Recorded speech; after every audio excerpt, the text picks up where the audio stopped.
হ্যাঁ, নমস্কার। বিজয় বাংলায় আমি বিজয়। আর এই মুহূর্তে আমি এমন একটি জায়গায় আছি, সেটি আপনাদেরকে সমস্ত আমি দেখাবো কোন জায়গায় আছি।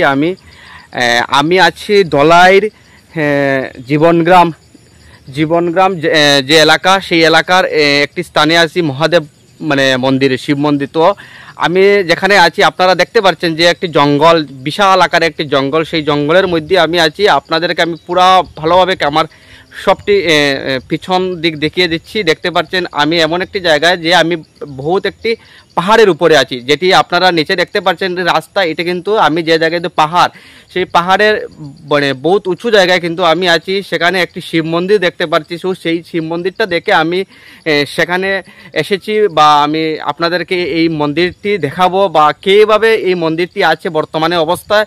সবটি মন্দিরে কিন্তু সরকারি অনুদান পাচ্ছে, বা ভালোভাবে মন্দির বানানো হচ্ছে, কিন্তু সেই জায়গায় কিন্তু রাস্তাঘাট তো নেই, আর মন্দিরের তো অবস্থা নেই। আমি দেখাবো 100 বছরের পুরনো ঐতিহ্যবাহী শিব মন্দির। সেখানে একজন দাদার, আমি উনির কাছ থেকে যেটুকু জানতে পারছি, উনির বাগ্নি একজন স্বপ্ন পেয়েছেন যে এখানে শিব মন্দির বানানোর জন্য। তো স্বপ্ন যখন তাই দেখাচ্ছেন ঠাকুর, তো দেখানোর পরে সেই বাগ্নি এই জায়গায় শিব মন্দির স্থাপন করেছেন, কিন্তু সরকারিভাবে কোনো অর্থ সেখানে অনুদান হয়নি। তো তাদের একটি দাবি যে এখানে সরকারি একটু অর্থ দিয়ে মন্দিরটি একটু ভালোভাবে নির্মাণ করার জন্য, যেহেতু তাদের এখানে কোনো মণ্ডপ নেই।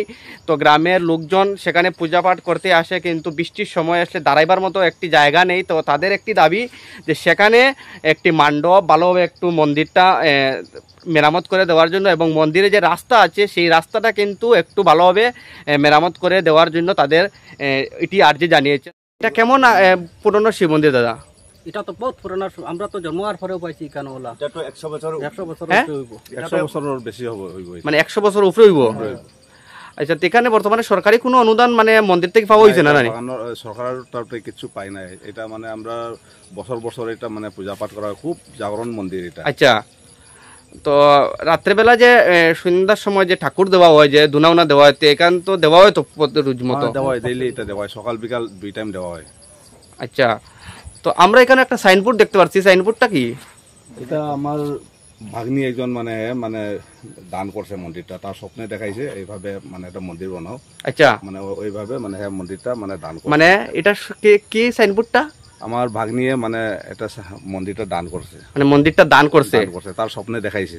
স্বপ্নে দেখানির পরে মন্দিরটা দান করছে। এখানে একটা মন্দির স্থাপন করে দিও কইয়া। আচ্ছা, তো স্বপ্ন দেখানির পরে জয়শ্রী দেবশ্রী তার নামটা, তাই স্বপ্নে দেখছে। স্বপ্নে দেখছে, কি স্বপ্নে দেখছে? এখানে মন্দির বানানোর জন্য। মন্দির বানাও, তাহলে তোমার ভালো হইতো না, তুমি এটা মন্দির বানালে তোমার আয় উন্নতি বেজান হইব কইয়া তার স্বপ্নে দেখাই। তো ওইটার লাগি এখানে সাইনবোর্ড লাগানি আছে। সাইনবোর্ড লাগানি আছে, হে দান করছে। এটা দান করছে না নি?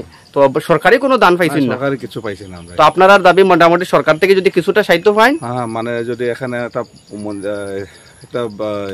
কি কয় অর্থ একটু পাইলে আমরা ভালো হয় আর কি। এটা মানুষ বোয়া শোয়ার লাগে, এখন বৃষ্টিপাত হইলে তো এখন কেউ বইতে পারে না। এখানে তো মণ্ডপ কিচ্ছু নাই, আমরা দেখছি। মণ্ডপ নাই কিছু।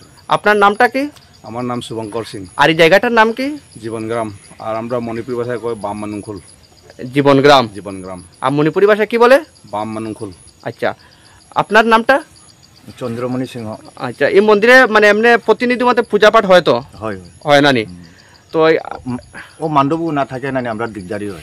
মণ্ডপ নাই গতিকে আপনারা মানুষ আসলে যেমন দাঁড়াইতে হয়, এটা টেম্পোরারি বানাইছে আমরা, এটা বাঁশের টেম্পোরারি বানায় না নি? আর রাস্তাঘাটও ঠিক নাই না নি?